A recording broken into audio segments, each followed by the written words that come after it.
I remember my dad sitting us down and saying, like, look, you know, there are times you got to sacrifice to fight for what we believe in, and this is one of those times. The factors he was at was on strike. They got about $100 a week from the strike fund, which wasn't much, to support 4 kids.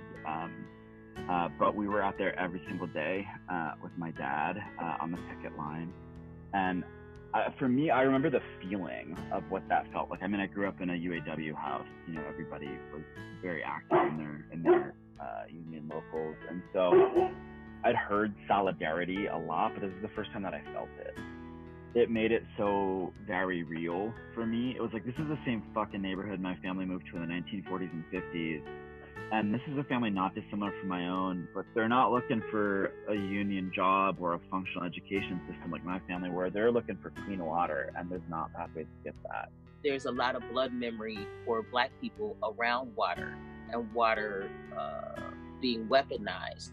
And so when you look at the history of Black folks in this country, you know, because of segregation, we weren't able to go to swimming pools or to be able to, you know, to learn to swim. So you have a large population of Black people around the country. If they have not had interaction with water and learned to swim, they are very fearful of water just because of that historical harm and those kinds of racist policies.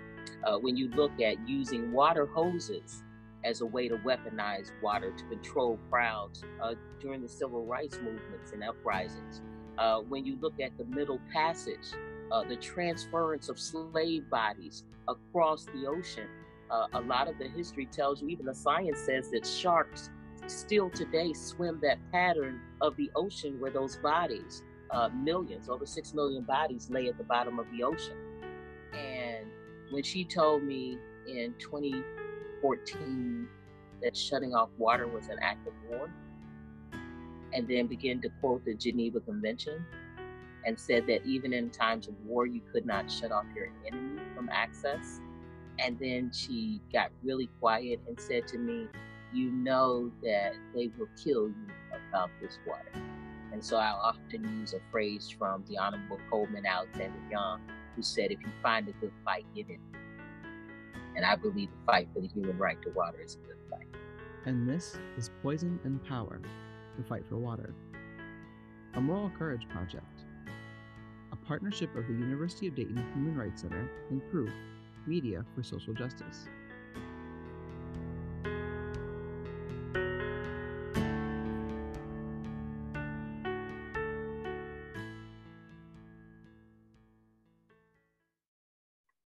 Good afternoon, and welcome to the second session in the Romeo Human Rights Symposium. My name is Carlton Ely, and I am the Regional Equity Initiative Manager for the Miami Valley Regional Planning Commission. First, I want to thank Dr. Kelly Johnson, Dr. Tom Morgan, and Dr. Teresa Ziggy of the University of Dayton for organizing today's session. A movement takes flight. Our series on environmental justice and climate justice started on March 24. Today, we're excited to continue the series by drawing attention to a key tipping point in the environmental justice movement. 30 years ago, over 1,000 grassroots and citizen leaders gathered in Washington, D.C. for a landmark environmental summit. Today, we're going to revisit the first National People of Color Environmental Leadership Summit, and we will have a conversation with some of the delegates who attended this important event. Our program will start with a prayer. It is the opening prayer from the summit in October 1991, and it was offered by Rose Auger of the Cree Nation in Alberta, Canada. Following the prayer, Dr. Kelly Johnson, who is an associate professor and the Father Fourie Chair of Social Justice at the University of Dayton, will offer brief remarks on Romero's legacy.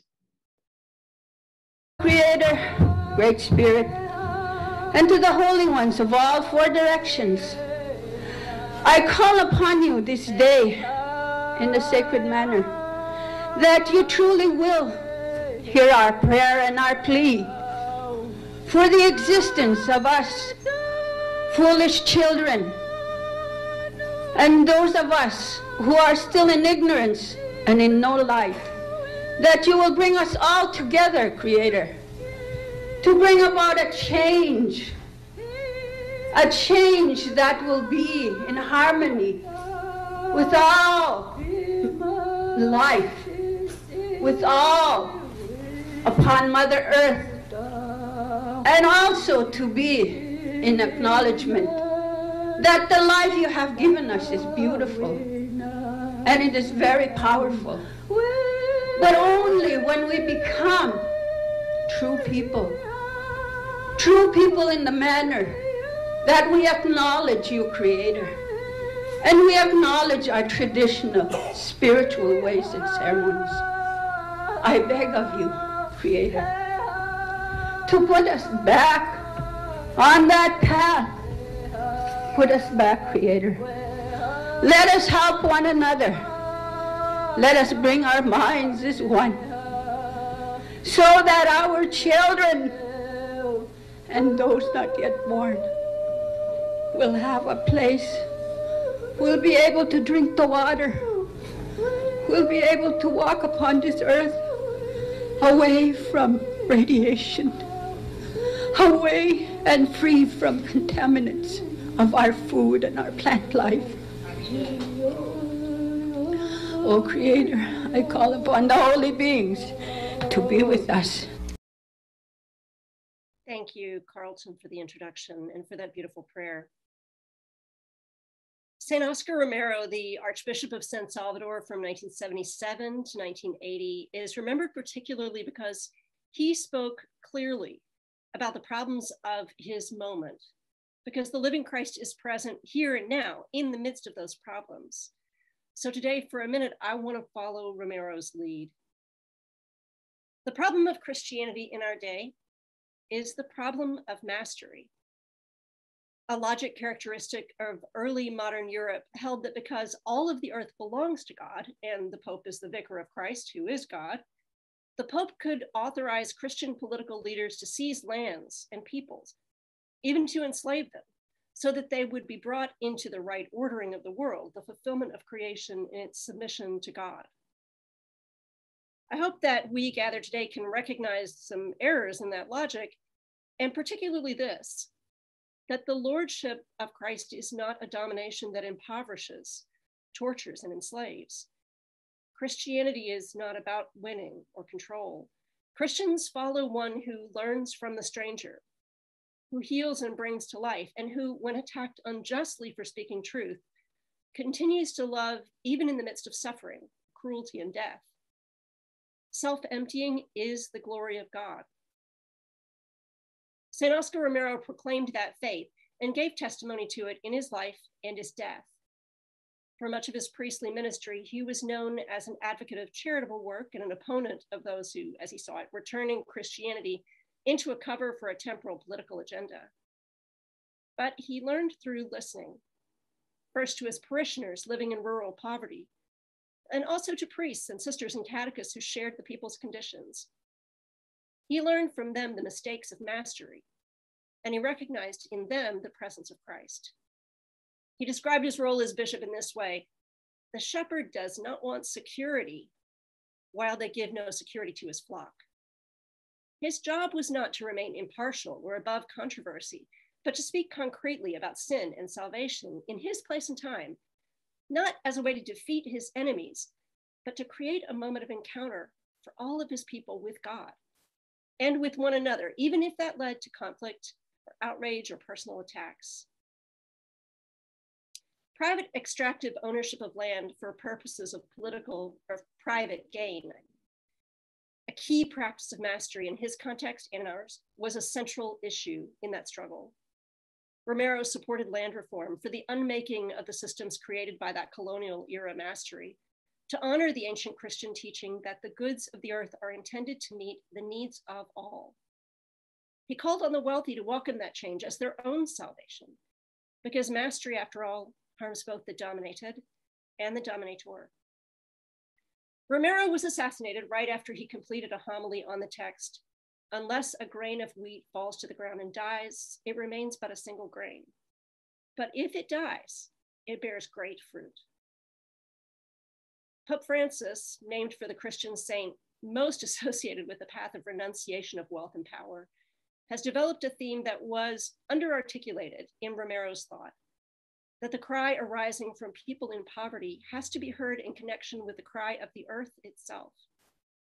A society shaped around a logic of mastery has to discover the truth that we are members not only of one another, but also of creation. May St. Oscar Romero and his many companions pray for us. And now on to our main topic. The first National People of Color Environmental Leadership Summit in 1991 was, we're glad to say, recorded by the United Church of Christ. So ahead of our main program, we want to share a brief video that captures some of the proceedings from that event. Following the video of the proceedings, Carlton Ely will kick off our roundtable for today's session. Something inside so strong, I know that I can make it, though you're doing me wrong, so wrong. The convening of this leadership summit has the potential to reshape and redefine the environmental movement. The United Church of Christ Commission for Racial Justice is pleased to sponsor this historic leadership summit. Number 10, environmental justice mandates that the Earth's resources be used responsibly, equitably, and in the interest of a sustainable planet. This is the initial draft of the principles of environmental justice. When we leave here this week, we will leave the summit with a final set of principles that we will carry back home and institute in all of our communities throughout this country. This is our responsibility. The future of our communities is at stake. Venceremos, we will win. Thank you very much. The environment belongs to all of God's children. You assert that this evening. America will one day hear you. This I promise you. This one member of Congress means to make sure that the Congress of the United States hears your call. Have a walnut, as we say in Cheyenne country. I'm Gail Small. I'm one of your co-chair people. I'm from Northern Cheyenne country in Montana, and it's a real pleasure for me to be here. Our gathering this morning is to build upon yesterday's strong beginning. Today we hope to begin building a multiracial and multicultural environmental justice movement by discerning, recovering, and seeking ways to act upon our historical and cultural roots with respect to our environment. I think it's important that whatever we do in the area of environment, we have to attach some action to it. It's not enough to talk about it, right? Yes. When we read Rachel Carson's book, and the farm workers came and told us, you know, the farmer I work for uses DDT, we filed a lawsuit on him. And when we signed those first contracts that covered close to 100,000 farm workers, we said you have to ban DDT. And we won't sign the contract until you do. So we had banned DDT maybe 6 or 7 years before the government did. We had not planned to have a demonstration, but the delegates came with so many issues that they need to raise with members of the Congress. So at noon today, rather than eating lunch, we're going to march to the Capitol. We, the indigenous delegates of many Indian nations from throughout this country to the first National People of Color Environmental Leadership Summit, join our voices as one voice in defense of our sacred Mother Earth. The history of the United States is the history of the destruction and sacrifice of indigenous peoples, lands, cultures, natural resources, and ways of life.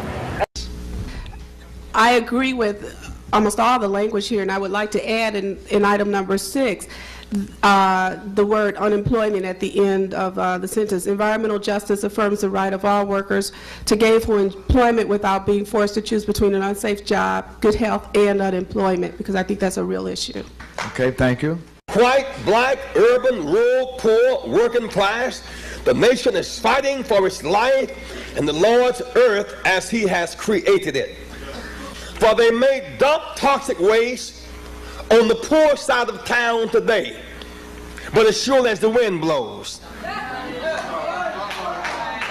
as sure as it's one earth, what affects any of us in the morning affects the rest of us by sundown. We'll either live together as brothers and sisters or perish apart as fools. That's why there can be no elite environmental movement. It must be a universal environmental movement. We know that we have been conspicuously missing from the battles for environmental justice all too often. And we regret that fact sincerely. I believe that this historic conference is a turning point, however, and while we can still say the mea culpas from time to time, this is a charge to all of us to work and look into the future rather than to beat our breasts about the past. I too believe this event is of historic significance. It will mark a major turning point in the environmental movement. And I can tell you it will change NRDC. I would argue that the people who put it together really had a vision. It is indeed a visionary meeting because it is going to unite a whole new segment of life together in a common fight. For us, the issues of the environment do not stand alone by themselves. All right. They are not narrowly defined. Our vision of the environment is woven into an overall framework of social, racial, and economic justice. It is deeply rooted in our cultures and our spirituality. It is based in a long tradition and understanding and respect for the natural world. The environment for us is where we live, where we work, and where we play. Freedom and justice is that promised land that the great man of this nation, Dr. Martin Luther King, told us about. What do we do now? Keep fighting. We should stand together in solidarity. Fighting. And today, a lot of good things came together. We're leaving here as elders with the message. This week at the first National People of Color Environmental Leadership Summit in Washington, D.C., a new international movement of indigenous and grassroots peoples was born. It is a multiracial, multicultural convergence of existing local and regional grassroots movements and struggles which are already underway by people of color, which are actively resisting various forms of environmental genocide against them throughout the world. Thank you again. We will now encourage our roundtable participants to turn on their cameras. They can leave their microphones unmuted just for now. But as Tom Goldtooth suggested, delegates for the First National People of Color Environmental Leadership Summit left the summit with a message. Citizens returned to their respective communities with a renewed sense of purpose and clarity, as well as clarity that they were not alone. And in the years since the summit, the National Environmental Justice Movement has sustained itself for 30 years. It is a mature movement with very deep roots.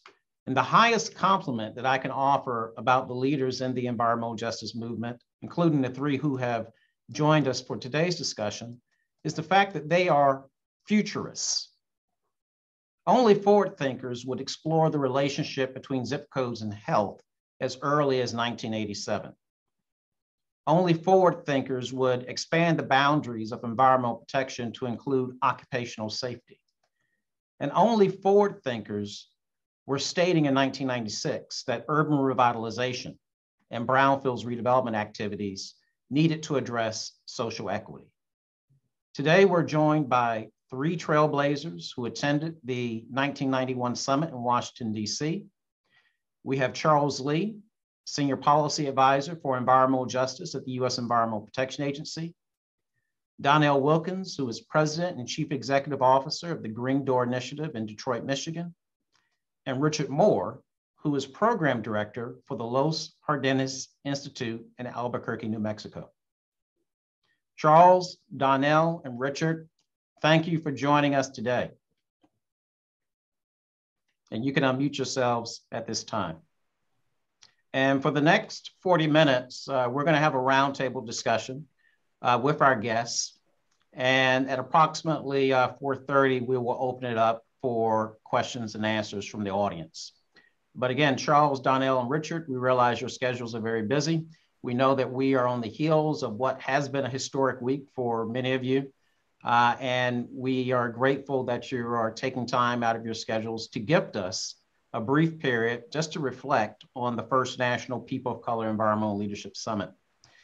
And we showed that video, that 7-minute video that attempted to summarize 4 days in 7 minutes. And I imagine there were a lot of things that were going through your minds. But the reason why we included that video is because some members of our audience have no memory of the summit, and some may not have been born. So as we look back at the arc of history, how was the first National People of Color Environmental Leadership Summit historic in your own words?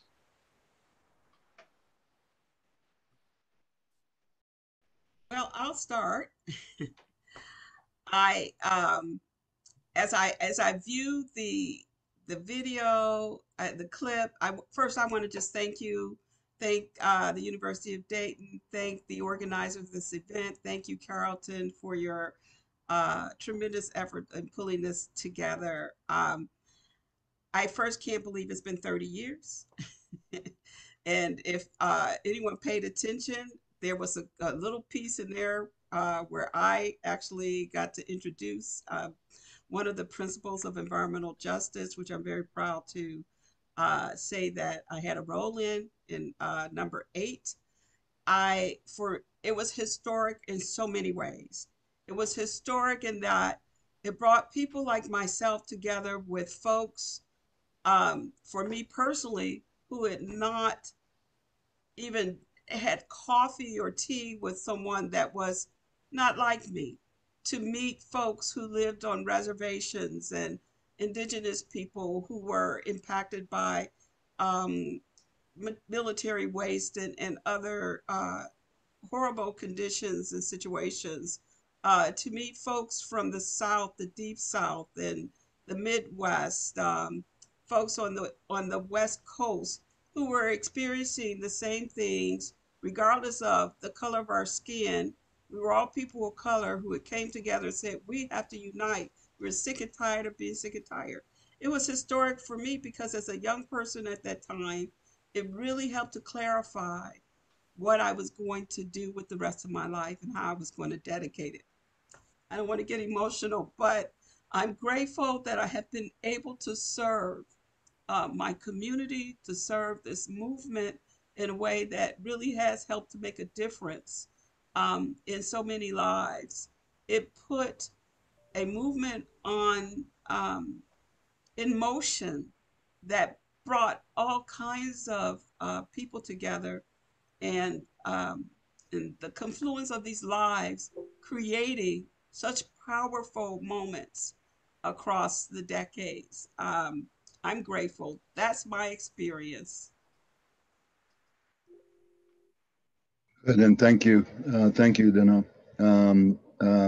I just want to say that just seeing the video that we just seen brings chills to my body. I have to be honest and quite frank, because a lot of the people that we seen in that video, many of those and some of those have passed. And what I will say is that with coming together at the first National Environmental Leadership Summit, which was mentioned with over 1,000 people present, primarily grassroots folks that come, as Danelle said, from all over this country and from our beautiful country of Puerto Rico and Mexico and several other locations. I think that there's also the political significance that goes along with the convening, but there's several pieces that are extremely significant to me, and I think that are significant to us. One was just coming together as people of color, coming together as grassroots folks. And as Danelle said, this convening was made up of Native Indigenous, Latinos, Asian Pacific Islanders, and African Americans. So just coming together and sharing our experiences, crying together, laughing together, celebrating together is very, very crucial to us in terms of the continuation of building an environmental and economic justice movement from the bottom up. So just quickly to identify a couple of the key factors. One was the development of the principles of environmental justice. And that was truly a collective process. And so as we voted and agreed upon the principles and celebrated the fact that these principles were developed together, collectively, from the bottom up, from the grassroots. The other piece that I think is crucial to the convening is the redefining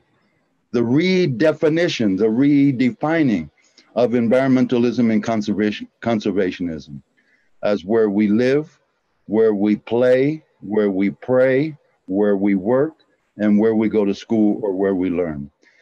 That was a crucial piece.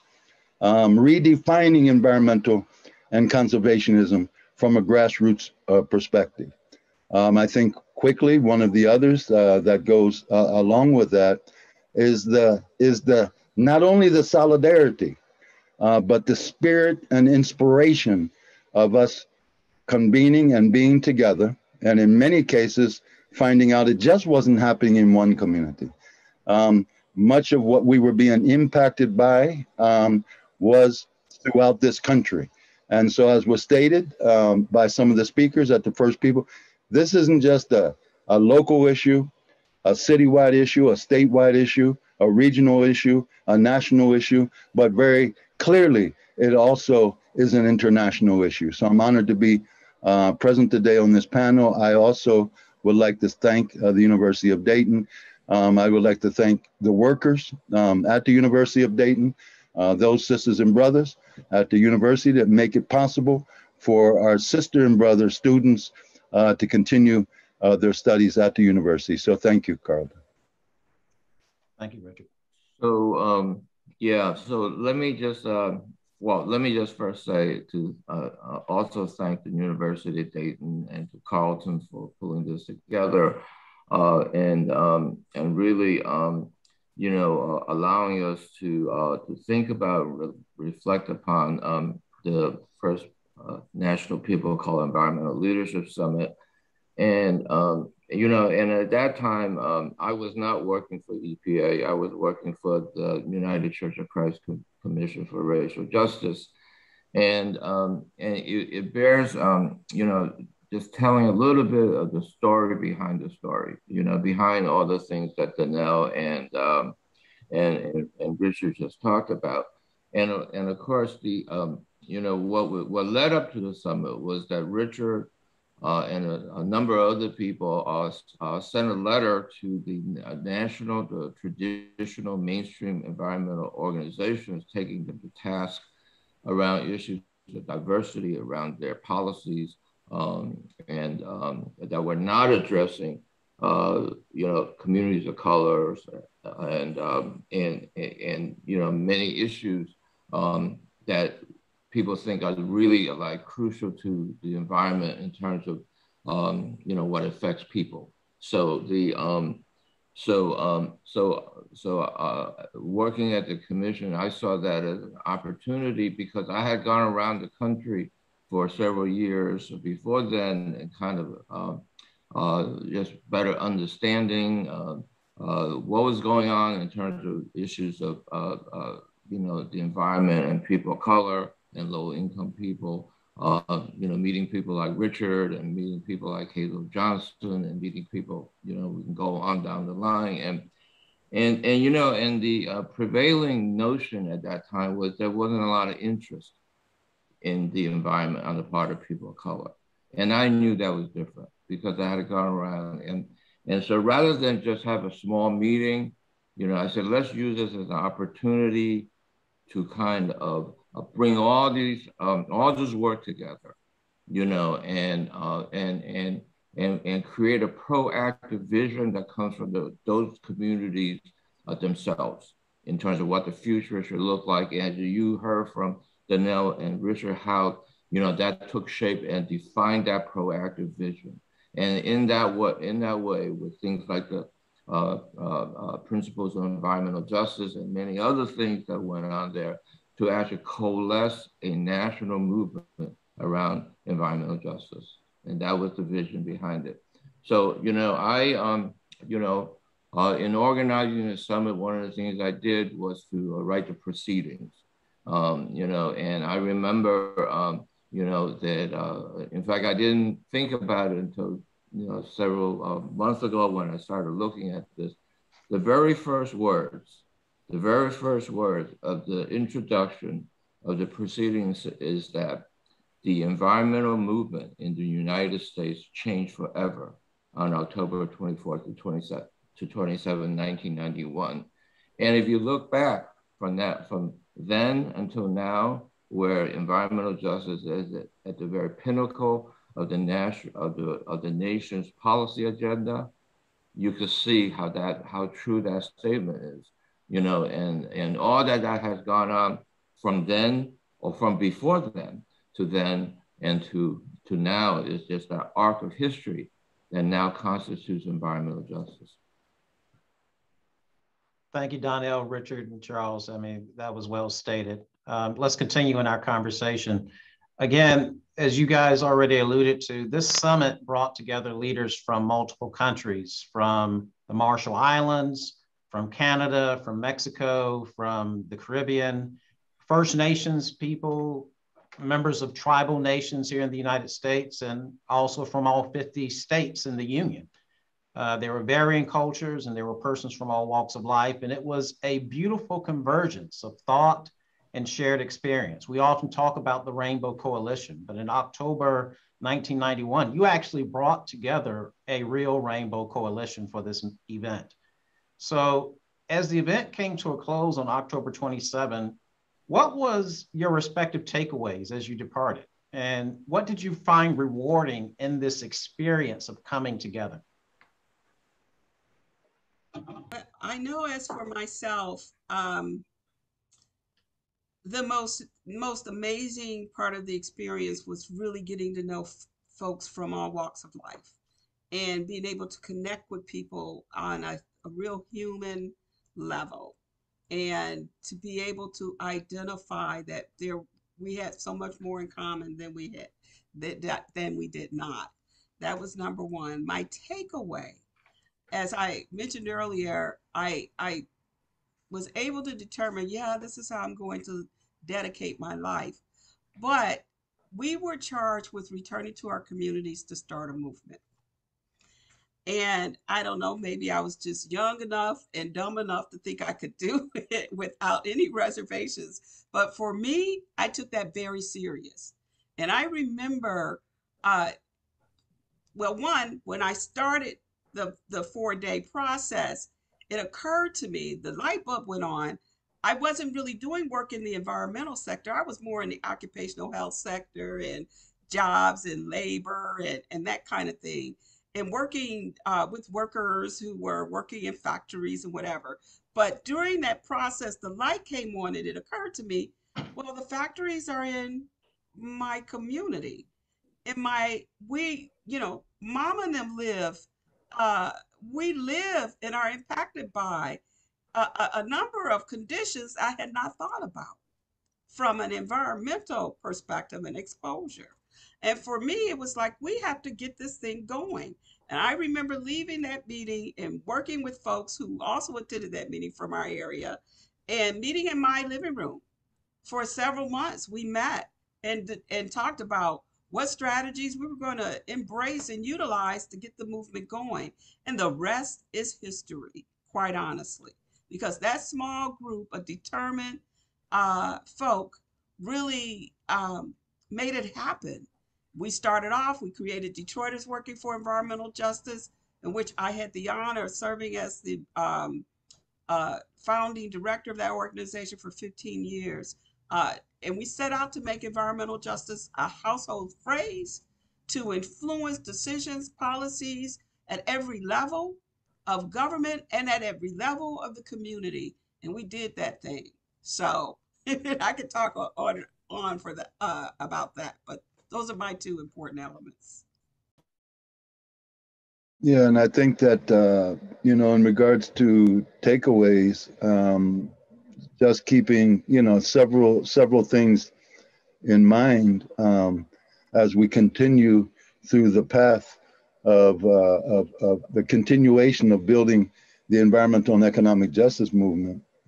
I think one of those key takeaways was the unity, and the bonding of us coming together as people of color. And I say this because if we look back just for a moment in time, before Dr. King was assassinated, he called for the national mobilization, the Poor People's Campaign, to Washington, D.C. And when we came back as younger people from the New Mexico delegation, our elders convened a meeting in a small town, a rural village in northern New Mexico, and said, young sisters and brothers, with all respect, was that trip that you took to Washington a little vacation or getting out of New Mexico for a while, whatever? And I say this because it means a lot to a lot of us. One, the elders left us with three things in mind, and they ask us to never forget these three things. One, never forget where you came from. Two, always remember whose shoulders you stand on. And three, always give back to others what's been given to you. That's what the First People of Color Summit was all about. And I think for many of us, including our elders, that's still where we are today. And the bonding that took place at the First People of Color Summit was absolutely incredible. So that's a very clear takeaway for me. Now, redefining, which is, I think Charles has said, the environmental justice movement will never be the same again. And as we convened and redefined environmentalism and conservationism, and as we left Washington, we said whether we come from rural communities, whether we come from cities, urban communities, whether we come from reservations, wherever we come from, at the end of the day, it's really about the love of the people. And I felt that love in that convening at the First People of Color Summit. And that's exactly where many of us are at today. So I don't know how you follow up on that, but I think that you know, the first thing that you know, I would say you know, at the end of the summit, I would, you know, take away is the fact that yes, in fact, there was an environmental justice movement. And, you know, all the things that Danelle and Richard talked about in terms of what made that, in terms of the people, in terms of the principles, in terms of the strategies, in terms of the calls for action, all that, you know, kind of pulled together, right? But I think, I mean, the other part about this that was really meaningful for me was that, you know, people we never thought of before, you know, that we haven't heard from in terms of talking about the environment, like people like, you know, Senator Jetan Anjan from the Marshall Islands, you know, that we saw in the film.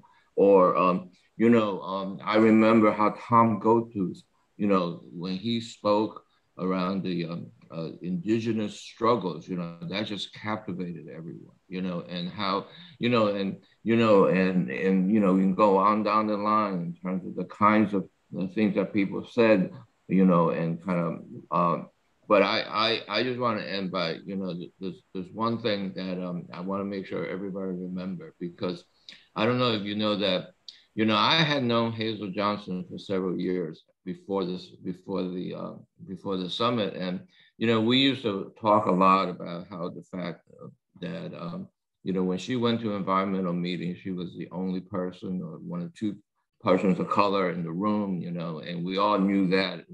And she said to me, she says, you know, that, and she said this at the summit when she, you know, was at the podium. She says, you know, I made Charles promise that the next time we have this meeting, there'll be lots of people of color in the same room, you know, and so that's what happened, you know, and so for me, that was like one of the big high points in terms of the meeting, because, you know, in fact, that's true, you know, I mean, in fact, you know, all that stuff that came together is because there was all this stuff, all this work that was already going on.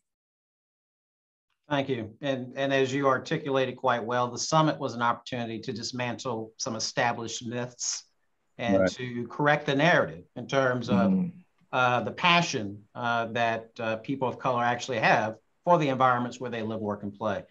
I want to ask a couple of questions about leadership. And while I'm doing that, I do want to encourage our audience to start typing their questions into the chat box. We still have another 20 minutes before we get to the Q&A part, but feel free to start populating it now. The one question I do want to raise is sometimes leaders are invited to join a table that is already established and is already prepared. On the other hand, there are times when leaders choose to create their own table. And it seems environmental justice leaders were successful in creating their own table. And they were intentional about the design of that table. And so I was hoping that for the benefit of this audience, what intentional things did you do or did you put in place in order to inform the design of the summit? Well, one thing I'll say is that, you know, and we say this consistently amongst ourselves, that the planning committee, in terms of developing the first People of Color Summit and giving honor and the most honor and respect to the United Church of Christ for the Commission for Racial Justice, many times we're asked to join tables and we come in an advisory capacity. And so some people listen to your advice and some people don't listen to your advice, but they do check off a box and say that this meeting took place or whatever. I think one of the significant factors of that is the makeup of the not advisory committee, but the planning committee that helped to develop this. I think the other thing was, as we were going through the planning process for that, was taking it back home and then sharing discussions in regions throughout the country and saying, this is your first People of Color Summit. This is not ours, this is yours. It belongs to those that helped to create this first People of Color Summit. So the engagement of that and the constant communications on the part of the planning committee and bringing that information back in. So I just will say, although there was a planning committee, the planning committee wasn't the only folk that created the structures and so on of the first People of Color Summit. When you convene a meeting sometimes, and when you feel that spirit and that inspiration through that planning process, then the first People of Color Summit belong to the people. And that's very, very important. And I think when we arrived in Washington, D.C., that spirit and inspiration constantly carried itself throughout the convening. So just to add to that, you know, I think, well, first of all, I think, you know, all the people, particularly the planning committee that Richard was part of, and you know, and Bob Bullard and Dana Austin and Ben Chavis, and you know, were all part of. But you know, really, I mean, we worked about a year before that process to unfold. It wasn't just like, you know, we decided to have a meeting and then therefore we had a meeting, right? You know, it was like a year, and you know, it's that back and forth.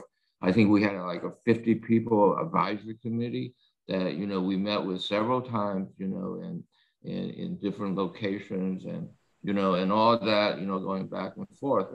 And so, you know, I think that part of it, and, you know, there was a real principle about people speak for themselves. So that's why there was a delegates in terms of people of color. That's why, because this is but doesn't mean that other people are excluded.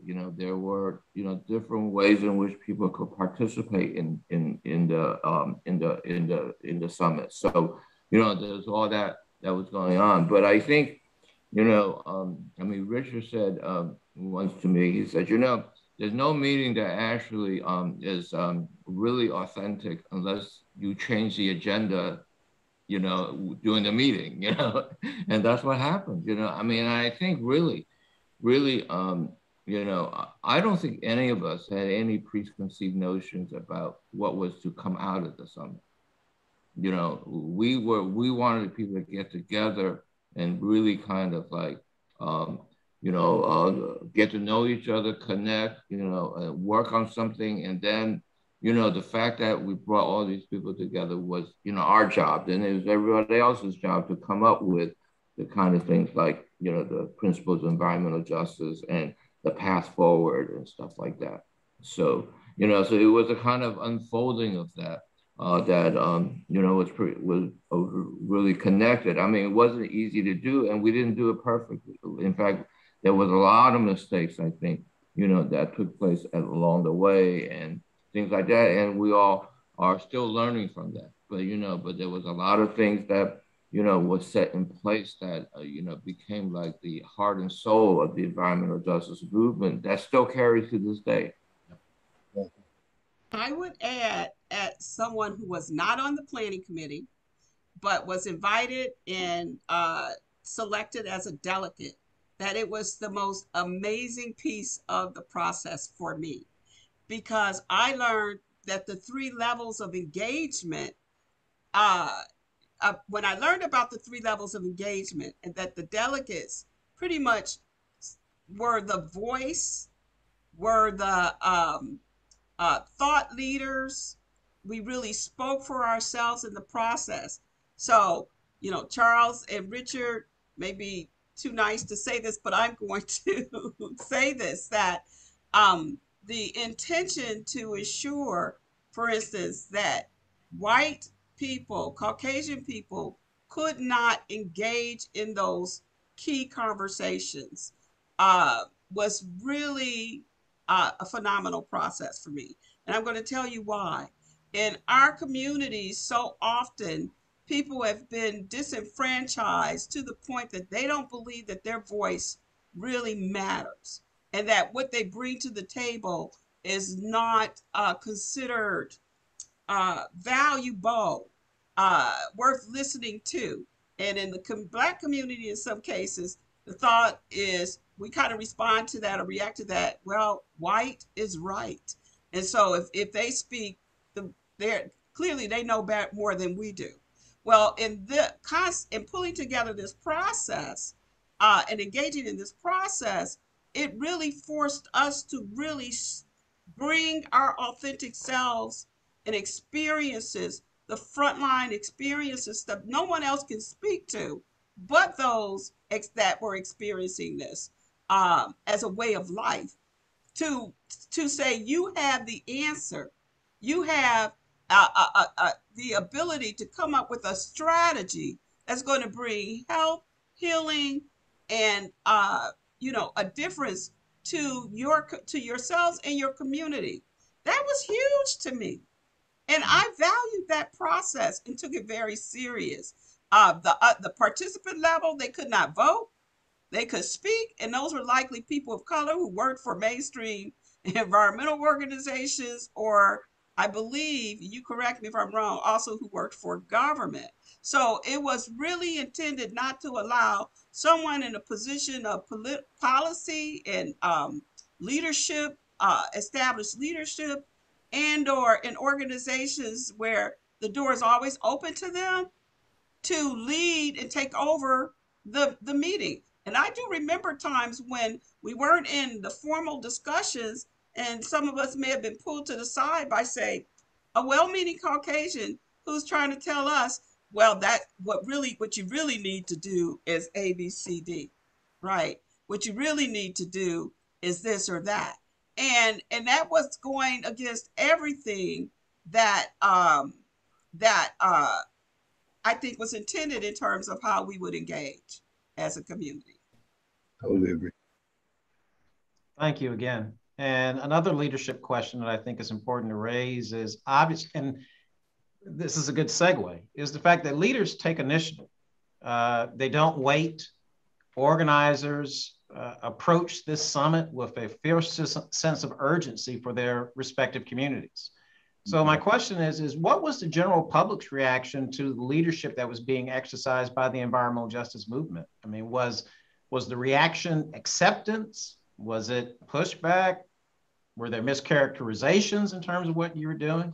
I mean, I'd appreciate getting a little bit of context in terms of the style of leadership that was associated with this movement. Again, as you said, Richard, one of the key principles of environmental justice is we speak for ourselves, this sense of self-determination. And I was wondering if you could just speak to that. Well, I think one of the, and thank you for that, and just quickly, also following up on Danelle's comments, you know, one was if an earlier comment was made that as a person of color or a Native Indigenous person, in many cases, we would go to meetings and we would be the only one. And now that was a flip, as we've seen at the first People of Color Summit, because it was all people of color. And so I just have to make that. Now there was another room in that hotel for our sisters and brothers that remember and that were there, and that's where many of our white allies and others were present in the other room, watching on a very big screen the convening and the discussions that were taking place. One, I believe that leaders are chose by those organizations that they represent. And so a part of that, then, no one else chooses our leaders for us. We choose our own leaders. As we say, we speak for ourselves and we choose our own leaders. So a foundation, a government, or anyone else doesn't choose our leaders for us. So that's very, very important. I think the other thing that was touched on and was, I just can't express to you the emotions of that convening and that coming together as people of color, because for many, maybe their engagement with Asian Pacific Islanders, just to say, was very, very limited, because we come from, in some cases, from Latino communities, African American communities, Native Indigenous communities, and so on. And so that was very crucial. But I just will leave with the fact that then and now, no one chooses our leaders for us. Our leaders are chosen by the constituency, the community, and the neighborhoods that we come out of. You know, I don't think that, I mean, I think that the summit made a statement, and, you know, I don't need to repeat what Danelle and Richard said, but, you know, and on the other side of this, you know, the, you know, organizations like the mainstream environmental organizations, or, you know, government agencies or other people have said, you know, have acknowledged the fact that that's there. You know, I mean, that people of color, I mean, the issues of environmental justice, as articulated, you know, was, you know, are real issues. But that doesn't mean that just because, you know, they kind of, you know, acknowledge that means that anything changed. You know, that it took a long time after that in terms of working on all different kinds of levels, and that struggle actually still goes on until today. So I think, you know, we all know that the process of making change that's truly transformative is going to go through a lot of stages. So, you know, I think that it's a back and forth, and I'm not questioning anybody's, you know, when statements are made in terms of statements of support, or, you know, that there's any lack of sincerity in that. But I think that, you know, we're talking about systems change, and people got, you know, that's got to be, you know, and so, you know, I think that, you know, there was a sense of a strategy of how to make that happen coming out of the summit. And, that started with working in communities at the grassroots. And that's where I think most of the progress for environmental justice has taken place over the past several years. And that began to create and amass power in a way that really kind of like started to affect other parts of, society in terms of, the environmental movement or philanthropies or government. And we can begin to see a lot of that, becoming much more full, if you will, today, 30 years later. But, that took a lot of struggle and a lot of setbacks in that process. Thank you both. And I do want to acknowledge the fact that we are trying to reconnect Donnell Wilkins to our webinar. We're going to continue, and hopefully before we wrap up, she will be able to rejoin us, but we are communicating with her as we speak. Again, for those who do have questions, we invite you to once again take an opportunity to populate the chat box. Some have already offered some questions. We're going to open things up again at 4:30 p.m. So this will probably at least be my last question at this time. But I guess as we wrap up this part before we go into the Q&A, the question that I want to ask you both, and this may give you the opportunity to at least chime in on some current developments. What I wanted to ask you is, what is the lasting legacy of the first National People of Color Environmental Leadership Summit as a historic milestone 30 years later? And I invite you to share any new developments that may be of benefit for the audience. Well, I wanted to, it's 30 years, with the first People of Color Summit, but I think that we need to keep in mind that it's hundreds upon hundreds of years of systemic racism that brought us to the first People of Color Summit. So I think a piece of that and environmental racism became the word. This is environmental racism, and we know where some of that history came from, out of North Carolina and so on in our history.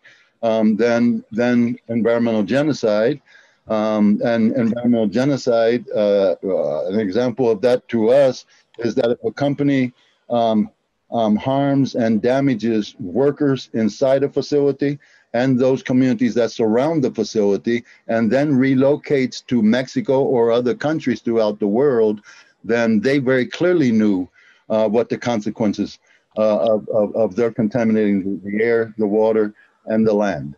That's crucial. I go back to systemic racism because if we're going to get down deep and not put band-aids on particular issues and dig deep into systemic racism, then policies have to be changed. And many times those that created the policies, I was on several earlier Zooms where we were diving into this and so on. And then lastly, just to say, and I did look at the chat and see one of the questions. I think one thing that my mother told me many, many years ago, I come from a single family. My mother was head of the household. And she said, son, it's taken as many years to create the injustices that many of our communities are being impacted by. And it's not going to be dismantled overnight. That's very, very crucial to us because I think, one, just to flag and turn this and hope that it now comes back on. But I think, one, Carlton made reference, or Charles made reference to a letter that was sent to the environmental groups.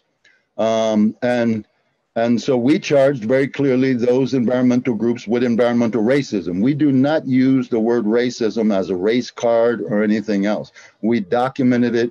We tried to show them examples on the ground with much of the work that they were engaged in without the participation of the communities the most highly impacted, including workers. And so one of the successes this many years is what we call the Equitable and Just National Climate Platform. So what I will say to that, we did have a convening several years ago and brought some of the national green groups together and the leadership together with some of our national environmental justice leaders. And we then said, if we just concentrate on everything that we can't come together around, but we need to identify why we can't. But on the other side of that, we have a lot more in common in many cases that many of us would think that we don't have. So let's concentrate on those for a piece. So I just would say anything to us relates to the principles of environmental justice, the Hemis Principles for Democratic Organizing, the Louisville Charter, I mean, all of those historical documents throughout this period of time. So there is some success in this story.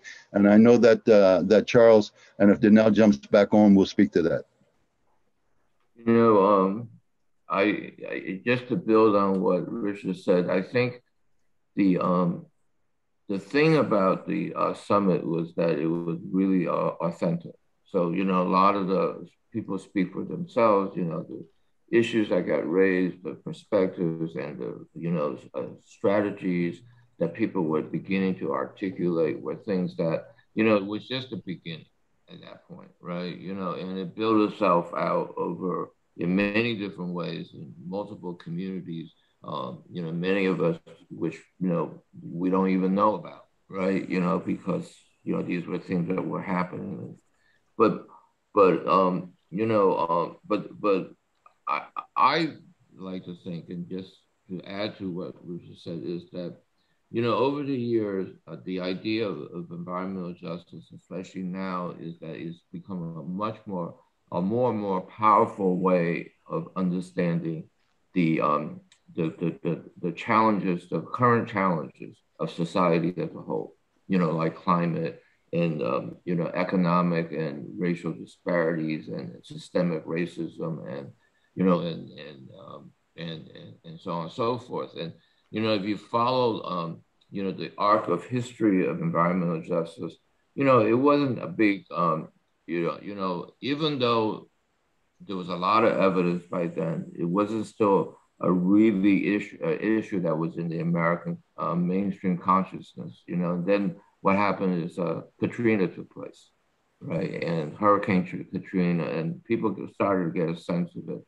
And then Flint takes place, the Flint water crisis, you know, and people got a real kind of vivid look at what environmental injustice looks like, you know. And then COVID, you know, kind of the disproportionate impacts of COVID, mortality and morbidity, but it translates into how people, you know, the conditions in which people live in and the way that society is spatially organized. You know, that's, you know, what environmental justice is the, you know, one way to think about environmental justice is that it's a spatial organization of environmental burdens and benefits, you know. And so, and this is becoming more and more, I think, a lens by which you can understand a lot of these challenges that you know, society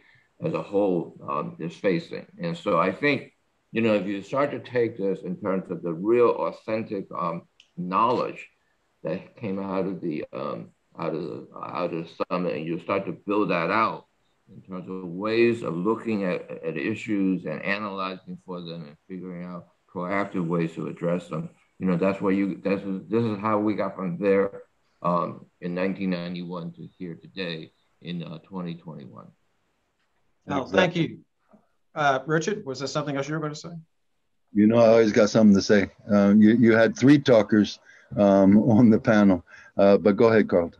No, I was going to say thank you both. And Charles, also, thank you for explaining the importance of blind spots and how often there was these large events that were happening, whether it was Katrina or Flint or even the COVID situation that demonstrate or communicate to us that we have to make sure that we don't allow our blind spots to get out of control.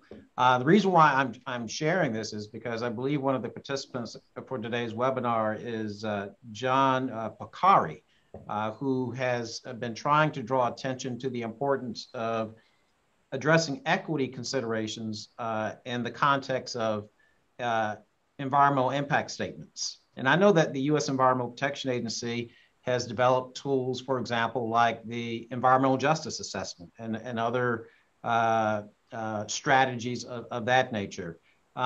Is there anything else that you're aware of, Charles or Richard, that you're aware of that probably speak to how we all can play a better role in making sure that we don't get overwhelmed by blind spots by doing proper assessments that normally aren't part of the process? I think there's, a couple to that, and one is legacy communities. No, we've seen much success coming from previous to the First People of Color Summit, at the First People of Color Summit, then when we came back home, and as we continue in this struggle. There's very clearly legacy communities and hotspots and cumulative impact and all of those other issues that we're constantly engaged in. I say that because on one side of that, we've always said that environmental justice and economic, you can't have environmental justice without economic justice.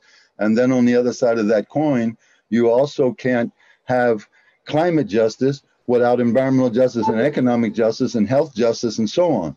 So one of those, and I see Donnell's back on, but one of those is don't pigeonhole us. I've been to meetings in the past and they say, well, we're here today to discuss climate justice. We make some comments and we're not here to discuss environmental justice. We're here to discuss climate justice. Climate justice is environmental justice and economic justice and health justice and all those other intersections. Donnell, you're going off for a little bit, so I just want to leave it there, Donnell, to see if you have any comments. My apologies. I'm having technology issues, so I'm on my telephone. And Richard, I just got back on, so I don't even know what the question is. I apologize. If someone could just quickly tell me what the question is, I don't mind adding my input. You didn't miss too much, Donnell, and after you respond, we'll go into the Q&A with many of our guests.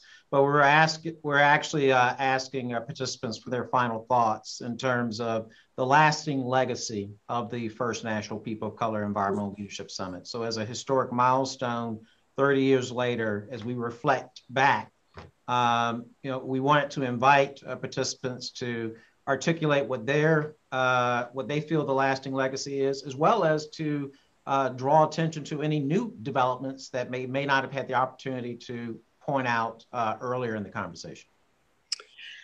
I would add that the lasting legacy, and it may have been shared already, from my point of view, is that environmental justice is here to stay. And as long as we understand what the major barriers are to achieving a true just society, such as addressing racial, systemic racism, and the historic sort of policies that are a result of historic, the legacy of racism. Environmental justice is simply an end to environmental racism. And it's taken 30 years, but I believe that we have made major headway and progress in spite of the racist systemic systems that we are under. I would say that when you look at the current administration and the commitments that have been made, we've been heard. Now, our job is to make sure that whatever those commitments are, to right some of the wrongs of the past, to ensure that there's equal protection under the law when it comes to environmental protection. That's our job, to make sure we hold folks accountable to that. And I believe we've done a great job in ensuring that environmental justice truly is this household phrase that is on everybody's agenda. And now it's about making certain that it materializes and is felt on the ground in a way that we can begin to see changes of outcomes when it comes to environmental health, when it comes to economic justice and opportunities to rebuild our communities, to make it more, to make our communities resilient and able to sustain some of the realities of climate change and all the other things. There are opportunities all along the way for the vision that environmental justice leaders and community folks have to make our communities a place that, you know, human beings can thrive in. Exactly. To make the shift from surviving to thriving. Absolutely. Well, we're going to open it up to the audience. We have plenty of questions. They don't need time to warm up. They've been sending them to us. And one of the first questions that I want to start with is one member of our audience actually asked about Connie Tucker, whom I know many of you are familiar with, and they were curious what was Connie Tucker's role in the first People of Color Summit and afterwards, if anyone would like to speak to her. Well, I would respond by saying one of the other things that came out of the first People of Color Summit was for us to go back home and to establish regional environmental and economic justice networks. And so Connie's role, I was very, very cautious about naming people but I didn't want to like leave anybody's name out. But Connie played a major significant role along with the Southern Organizing Committee in terms of not only delivering and that message being carried back home, but the implementation of those regional networks. And so we all, again, worked very, very close together. There was 2 networks, and I'll just leave it here, and so we can continue. Carlton, there was two networks that were founded before the first People of Color Summit. That was the Southwest Network for Environmental and Economic Justice and the Indigenous Environmental Network. And so those 2 networks were founded previous coming into the first People of Color Summit. The Southern Organizing Committee, which has obviously an incredible long history in the civil rights movement, was founded and then, but then at the same time, Connie became the coordinator or the director, whatever structures that SOC decided to use. I think it was executive director at that particular point of the Southern Organizing Committee. So it's hard for us not to mention, because I seen Rose Augustine in that earlier clip that we were watching. I seen Damu Smith in that earlier clip that we were watching, and then a long history of sisters and brothers that are not physically with us, but continue and always will be with us in spirit in the work that we continue to carry out. I'll go to another question. And youth energy has always been central to the environmental justice movement. Student energy has been particularly important. And obviously, we have a lot of students who are participating in today's webinar with you as trailblazers in the environmental justice movement. And so the question is, for college students who are thinking a lot about their vocation or where their education and passions could be most useful, where do you see a need for college graduates and young people in terms of directing their energy towards environmental justice or towards environmental restoration? And what does future involvement in organizing look like? There's always a place for young people. There always has been. As someone who started out as a young person, and now I'm considered an elder. Someone referred to me once recently as the mother of EJ in Detroit. And I just kind of wanted to say, who the heck are they talking about? So, to ensure that there's a healthy transition of leadership in the movement, because we still have a long way to go. While we recognize much has been done, we have to invest in young people. We have to create opportunities for young people. And that's one of the things I know that we do here in Detroit. And I know that folks like Richard and others have always done.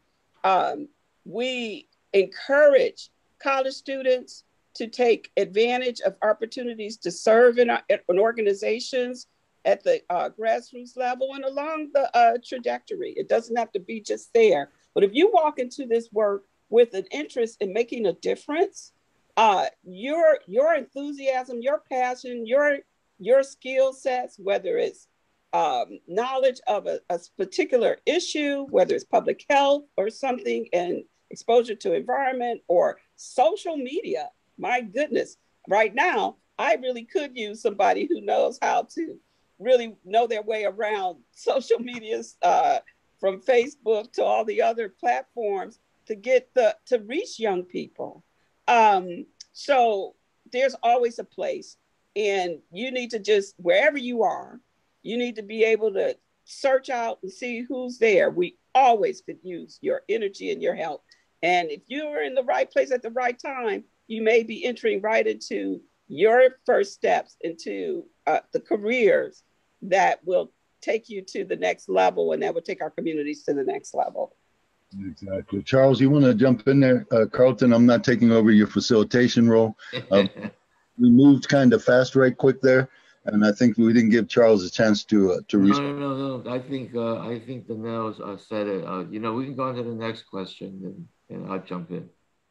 Yeah, and also I'd like to state that Charles Lee was a host for University of Dayton intern. I believe the former student body president was actually an assistant to Charles while interning in the Office of Environmental Justice at EPA. So just wanted to acknowledge that nod as we move to our next question.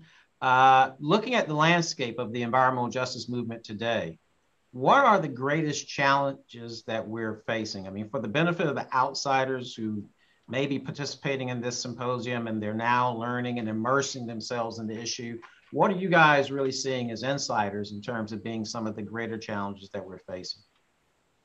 Well, I think, again, I think one of those would be resources. And if we're talking about we speak for ourselves, then we need the resources to allow our sisters and brothers to be at all tables where any decisions are being made about the lives of our people in our communities, or so on. So resources is one of those. I think the other one, though, that's very, very crucial, and Danelle touched on this, and I just want to make comment to it right quick, is the role of students, because for much of the work that we do, without students, much of that work would not be possible. I just have to very clearly give that example. We meet with faculty members, with professors at the universities and so on throughout the country.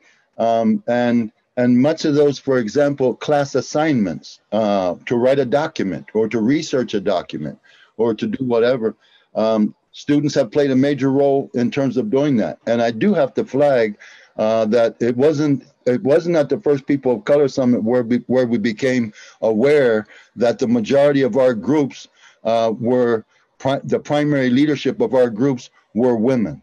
And I need to lift that up very, very much, because not only was it then, before the First People of Color Summit, at the First People of Color Summit, and after the First People of Color Summit, the role that women have played in leadership of our movement. I'll come at this in a different way. I mean, I think that there is the opportunity now to make environmental justice really part of the public policy government decision-making process, and I don't think that's we've been ever in this space that's that you can really talk seriously about that. So, things like, the Justice 40 initiative that is talking about, real investment in terms of real resources of scale in disadvantaged, marginalized, overburdened environmental justice communities, things like that, really making sure that environmental justice is considered in the regulatory process, and really making sure that, there are processes that build off of, community-driven efforts to, achieve, on different levels, local, regional, and others, in terms of community environmental protection, to revitalization, and to making sure communities are resilient and achieving health and sustainability, and all that is, I think, the kind of things that we can start to think about in a real way. So if you want to talk about how far we have come from 30 years ago to now, I think that's what that's just one example of what it means for environmental justice to be at the top of the nation's policy agenda. If I can cascade into another question, because actually is relevant to some recent research that has been published. We have a question that basically asks that in spite of the incredible efforts that are being made in the environmental justice movement, why is it that we still have so much occurring in terms of injustice as it relates to disparate racial impacts of environmental harms, issues, and pollution? One example is the fact that Jill Lindsay Harrison of the University of Colorado in Boulder recently wrote a book entitled From the Inside Out, The Fight for Environmental Justice in Government Agencies. Maybe there are other instances, but the question is simply, there is a lot of work that has been done over the span of 30 years, and yet there's still a lot more work that needs to be done, and yet it still seems there are some of these disparate impacts that remain, that continue to be stubborn in terms of our ability to correct them. What are your thoughts in terms of why do some of these issues persist in a rather stubborn manner? Well, Richard kind of spoke to it before. These aren't issues that have been around for 30 years. They've been around for hundreds of years. And so like we say that you cannot really achieve environmental justice unless you address issues of systemic racism, structural inequities, and these are things that are not just part of specific policies. Like redlining in the 1930s was a specific policy decision, right? But also things that have led to patterns of practice that's been kind of like,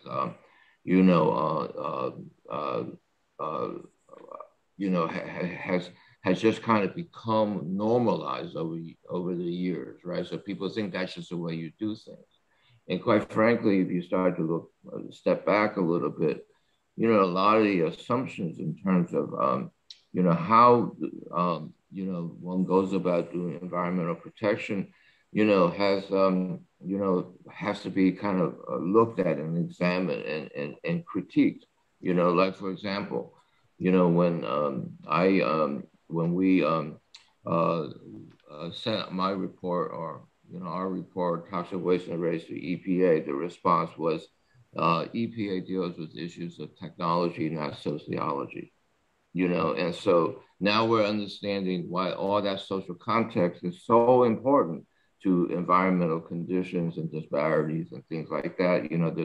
There's research that says, there is a relationship between redlining or segregation and environmental disparities, right? Where urban heat islands are located, or where, asthma hospitalization visits and so on and so forth, right? So you're getting all of that. So, there's a lot of things that go, and basically, and this is, essentially some of the things that Jill talks about in her book, where, people think that, when you approach environmental protection just from a broad scale, right? When you improve the environment overall, everybody benefits. Well, that's not necessarily true, right? And we all know that there's, things that happen because of,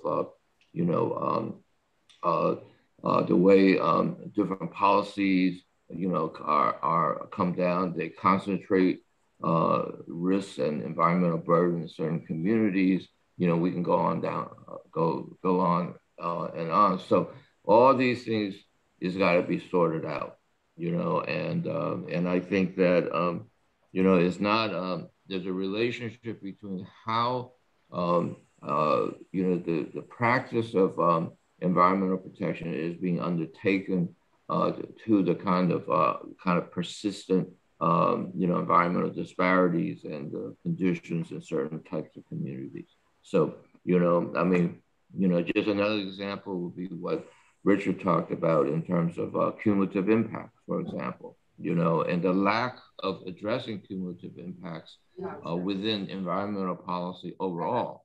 Until recently, there was no way, that people even thought about how you even address something like that. Any other reflections, either from Richard or from Donnell? Go ahead. Well, I would like to talk about why that might be an issue. And it really has to do with, as long as some people are not valued and considered sort of worth sacrificing, sacrifice zones where the disparate impacts occur. And as long as corporations have the resources to invest in lobbyists who are all constantly in the room with policymakers, we're going to have this disparate impact. We're going to have environmental injustice. And so we have to reform, we have to work to reform those processes so that there's truly an ability for just regular folk to be able to exercise their civil responsibilities, their civic responsibilities. As long as we have folks undermining the ability to control votes, like what we just experienced and saw in Georgia, we're going to continue to have these problems. It is about who's valued in this country and whether or not their power will ever be realized. So it's a big issue, and it's not something we can oversimplify. I see, Carlton, several comments or questions.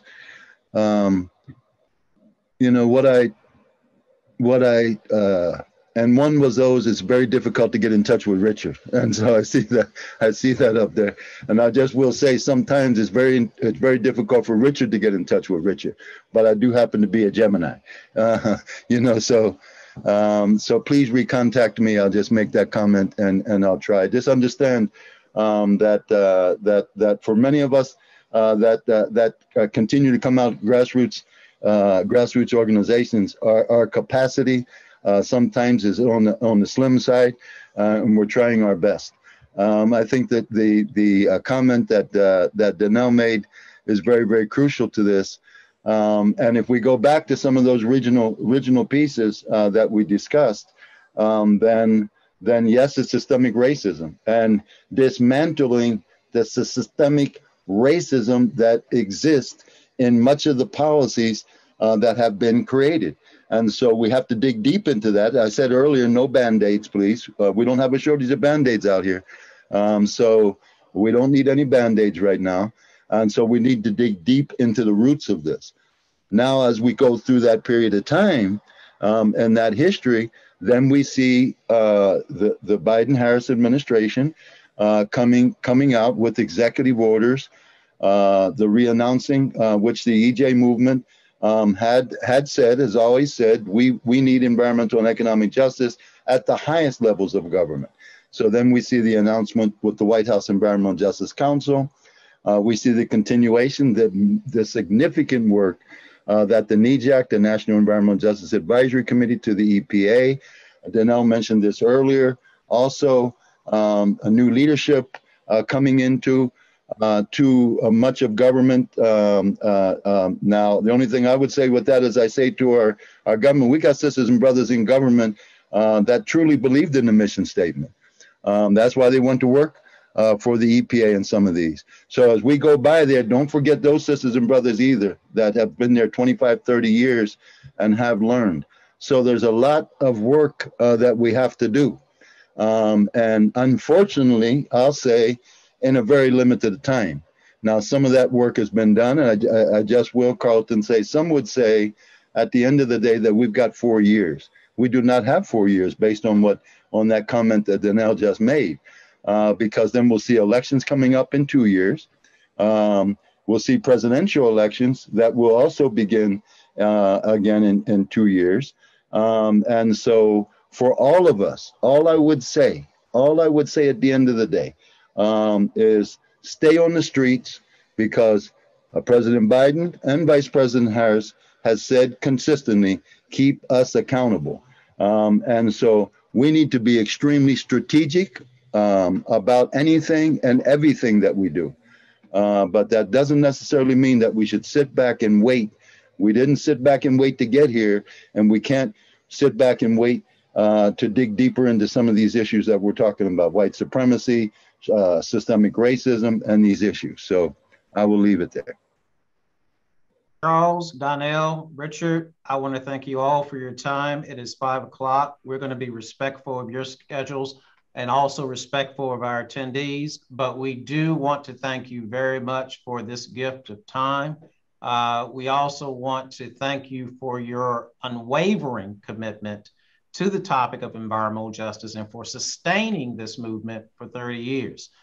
We got a lot out of this conversation today. As I said a couple of weeks ago, I knew it was going to feel like a family reunion for myself, and I want to thank you for just giving me an opportunity to reconnect with you again. Shelley Inglis is not going to close out, and so she just simply wanted me to remind everyone that our series will continue next week on April 14. Also, Shelley and Carlos Rodriguez are going to share some links associated with the next series that occurs on April 14 for the benefit of anyone who's still participating. Carlos has already shared a link to all attendees. And so if you're curious in terms of where the conversation will flow within 1 week, please make sure that you take an opportunity to click on the link. Another thing I just wanted to acknowledge was the fact that there were lots of questions. I was actively copying questions during our discussion. Those questions will be shared with Donnell, Charles, and with Richard, just so that they have a sense in terms of the queries that persons had. They may respond, they may not. I will also share those with Shelley Inglis as well, if it turns out that either the three of them want to respond to those questions when they have the opportunity to.